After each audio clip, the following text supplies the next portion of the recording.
ముఖ్యమంత్రిగా తాను ₹1 మాత్రమే జీతం తీసుకుంటా అని చెప్పినటువంటి జగన్మోహన్ రెడ్డి కోట్ల రూపాయల ప్రజాధనాన్ని దుర్వినియోగం చేశారని, తన సొంత ఇంటికి మరమ్మతుల నిమిత్తం ప్రజాధనాన్ని వాడారు అంటూ ఇటు చంద్రబాబు గారు అటు నారా లోకేష్ గారు జగన్మోహన్ రెడ్డి మీద ఆరోపణలు చేస్తున్నటువంటి నేపథ్యంలో ఈ అంశం మీద మనం విశ్లేషణ చేసుకునేటువంటి ప్రయత్నం చేద్దాం. ప్రస్తుతం మనతో పాటు ఉన్నారు ప్రముఖ సీనియర్ జర్నలిస్ట్, ప్రముఖ రాజకీయ విశ్లేషకులు మండవ దుర్గా కుమార్ గారు. ఆయనతో మాట్లాడదాం. సార్ నమస్తే అండి. నమస్కారం కృష్ణ గారు, మన వీక్షకులు కూడా నమస్కారం. జగన్మోహన్ రెడ్డి ముఖ్యమంత్రిగా ప్రమాణ స్వీకారం చేసిన తర్వాత ముఖ్యమంత్రిగా నేను జీతం మాత్రమే తీసుకుంటా అంటూ ఆయన చెప్పినటువంటి నేపథ్యంలో కొన్ని కోట్ల రూపాయల ప్రజాధనాన్ని జగన్మోహన్ రెడ్డి దుర్వినియోగం చేశారు. తన సొంత ఇంటికి మరమ్మతుల నిమిత్తం ప్రజాధనాన్ని ఆయన వాడారు అంటూ కూడా ఇటు చంద్రబాబు గారు అలాగే ఇటు లోకేష్ గారు ఆయన మీద కొన్ని ఆరోపణలు అయితే చేస్తూ ఉన్నారు. జగన్మోహన్ రెడ్డి నివసిస్తున్నటువంటి ఇంటికి కిటికీల నిమిత్తం 73 లక్షల ప్రజాధనాన్ని వాడినట్లుగా, అసలు ఓవరాల్గా తన ఇంటికి అయినటువంటి మరమ్మతులకు గాను 19 కోట్ల రూపాయలు వాడినట్లుగా నారా లోకేష్ గారు చెప్తూ ఉన్నారు. ఏంటి సార్ దీని మీద మీ విశ్లేషణ? ఇది వాళ్ళు చెప్పేది ఏదో ఆధారాలు లేకుండా కాదండి. ఆయన ముఖ్యమంత్రి అయినప్పుడే ఇలాంటి ఖర్చులు పెడుతున్నారని ఆ రోజు తెలుగుదేశం వాళ్ళు ప్రజల ముందు నిరసన తెలిపారు, ప్రజల ముందుకు తీసుకొచ్చారు ఈ అంశాన్ని. అది ఏదో లోపాయికారిగా పెట్టిన ఖర్చు ఏం కాదు. ఆర్థిక శాఖ నుంచి ఒక జీవో విడుదల చేసి ఆ డబ్బుని విడుదల చేసిన జీవోలు కూడా ఉన్నాయి. ఇప్పుడు చంద్రబాబు నాయుడు గారు ఆయన ట్విట్టర్లో కూడా పెట్టారు, అది ఫలానా తారీఖు ఫలానా నంబరు ఇది ఎవరికి పే చేసింది కూడా పెట్టారు. అవి కేవలం కిటికీలకి మార్చడానికి మాత్రమే అయిన ఖర్చు. కిటికీలు అప్పటికే ఆయన ప్యాలెస్ పూర్తయిపోయింది. అట్లాంటప్పుడు మళ్ళీ ఇంకా కిటికీలు పెట్టడానికి 73 లక్షలు. అయితే ఏంటంటే ఇక్కడ మనం చెప్పుకోవాల్సింది, ఆయన ఏమన్నాడు, ఒకసారి షర్మిల గారును వాళ్ళ బ్రదర్ వాళ్ళ బావగారు అనిల్ కుమార్ వచ్చిన ఆ ఇంటికి వాళ్ళ దగ్గర ఏదో ప్రోడక్ట్ ఉంది, అది ప్రభుత్వంలో పెట్టండి కొనండి అంటే నేను కొనలేదు, ప్రజల సొమ్ముకి నేను ధర్మకర్తను మాత్రమే, నేను దుర్వినియోగం చేయడానికి ఇష్టపడను, అందుకని నా మీద కక్ష కట్టి ఇప్పుడు నా మీద వ్యతిరేక ప్రచారం చేస్తున్నారని చెప్పాడు. నిజంగా కనుక ఆ మాట నమ్మదగ్గది అయితే నీ సొంత ఖర్చులకు కూడా ప్రజల సొమ్ముని ఇష్టానుసారం అయితే ఖర్చు పెట్టకూడదు కదండి. అందులో నువ్వు తీసుకుంటున్నది ₹1 అని చెప్పావు. నీ ఇంటికి విండోలు పెట్టించడానికి ప్రజల సొమ్ము అయితే పెట్టక్కర్లేదు కదా. ఇల్లు లేనాళ్ళు, అసలు తాటాకు కప్పుకోవడానికి లేని కుటుంబాలు అనేక ఉన్నాయి. నీకు 73 లక్షల రూపాయలు కిటికీలు పెట్టడానికంటే ఆ ప్రజల సొమ్ముని నీకు ఎలా ఖర్చు పెట్టాలనిపించింది? అది ఆధారం లేని మాట కాదు కదా, ట్విట్టర్లో పెట్టారు.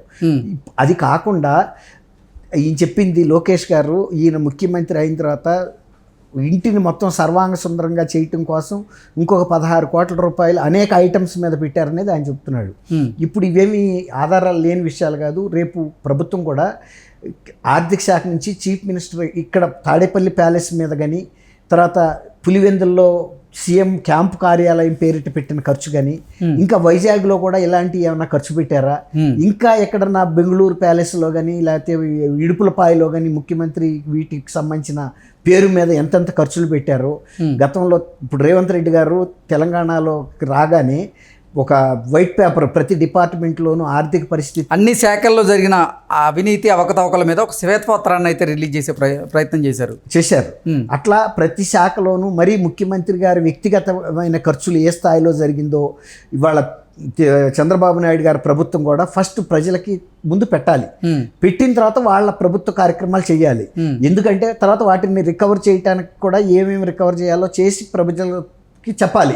ఇదిగో మేము ఇవి రికవర్ చేశాము, తీసుకొచ్చి ఫలానా సాట వాడుతున్నాము అని చెప్పాలి.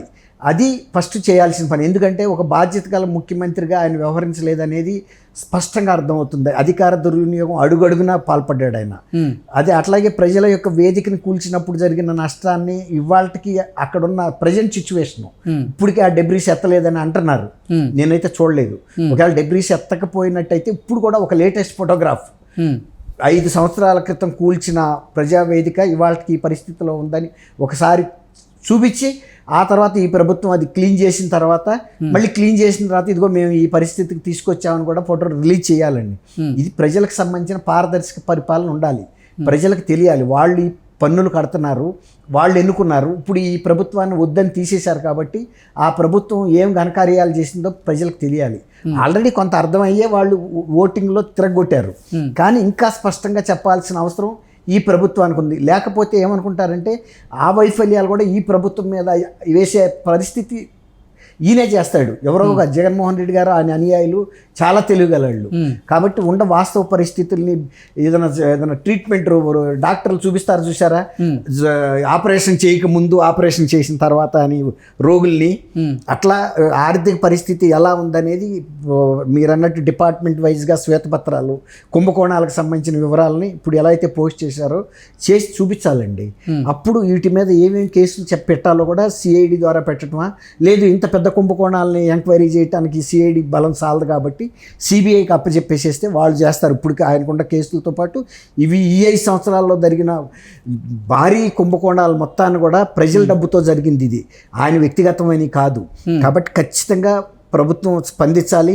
కేవలం అంటే జగన్మోహన్ రెడ్డి గారు నివసించినటువంటి ఇంటికి, ఆ ప్యాలెస్కి కిటికీల కోసమే 73 లక్షల రూపాయలు ఖర్చు పెట్టారు. అలాగే ఇతర మరమ్మతులకైతే దగ్గర 15 కోట్లకు పైగా రూపాయలు ఖర్చు పెట్టినట్టుగా ఇటు చంద్రబాబు గారు, ఇటు లోకేష్ గారు ఇద్దరు కూడా ట్వీట్ చేసినటువంటి సందర్భాన్ని మనం చూసాం. చేశారు. అప్పటి నుంచి కూడా వీళ్ళు దాని గురించి చెబుతానే ఉన్నారు. కాకపోతే ఎవరు వింటారండి? ఆ రోజున ప్రతిపక్షం బలంగా లేదు, ఆయన్ని ప్రజలు కూడా నమ్మి ఓట్లు వేశారు.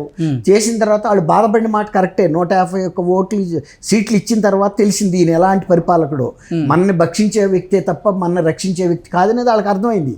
కానీ ఏం చేయగలరు? అందుకే 5 సంవత్సరాలు ఆ క్షోభ అనుభవిస్తూ ఎప్పుడైతే ఎలక్షన్లు వచ్చినాయో మూకుమ్మడిగా విరుచుకు పడ్డట్టు ఆయన స్థానం ఏంటో చూపించారు. కాబట్టి ఇప్పుడు ప్రజల డబ్బు అంతా దుర్వినియోగం కాబట్టి అది రాబట్టాలి. ఇప్పుడు ఉండవల్లి అరుణ్ కుమార్ గారు కూడా ఏమంటున్నారంటే అరెస్ట్ చేయటం కాదు, ఈ కుంభకోణాల్లో జరిగిన డబ్బుని రికవర్ చేయాలి అని అంటున్నాడు. మంచి మాట అది. అరెస్ట్ ఉందండి, 16 నెలలు ఆయన జైల్లో ఉండి వచ్చాడు. ఏమన్నా ప్రజలకు ఏమన్నా న్యాయం జరిగిందా? ఆయన బయట నుంచి ఫుడ్ తెప్పించుకున్నాడు, తిన్నాడు, షటిల్ కోర్టులు పెట్టించుకున్నాడు, లోపల అధికారంతో ఆడుకున్నాడు. ఆడుకుందాం రా ఆంధ్రప్రదేశ్ అన్నాడు కదా, అట్లాగే ఆయన లోపల ఆడుకుని వచ్చాడు. అట్లా కాకుండా ఇవన్నీ కూడా రికవర్ చేయాలి.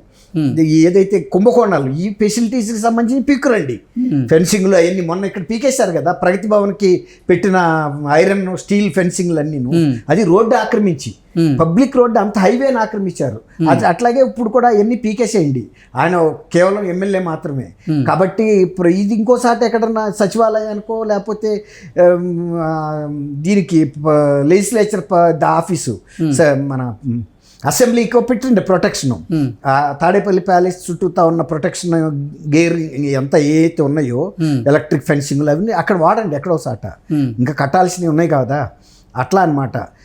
అప్పుడు అది కూడా ఫొటోస్ కూడా విడుదల చేయాలి ప్రజలకి, ఇదిగో ఈ రకమైన ఫెన్సింగ్ వాడుకున్నాడని. అంతకుముందు ఇక్కడ చూశారు కదండి, చూడబట్టే మొన్న లోక్సభ ఎలక్షన్లో ఇంకెవడ ఇలా అవన్నీ తొలగించడం చూశారు పొక్లైన్లు పెట్టి. ప్రజలకి ప్రతిదీ పారదర్శకంగా చూపించాల్సిన అవసరం ఉందండి, ఏ పరిపాలకుడు దుర్వినియోగం చేసినా కూడా. Okay sir, thank you.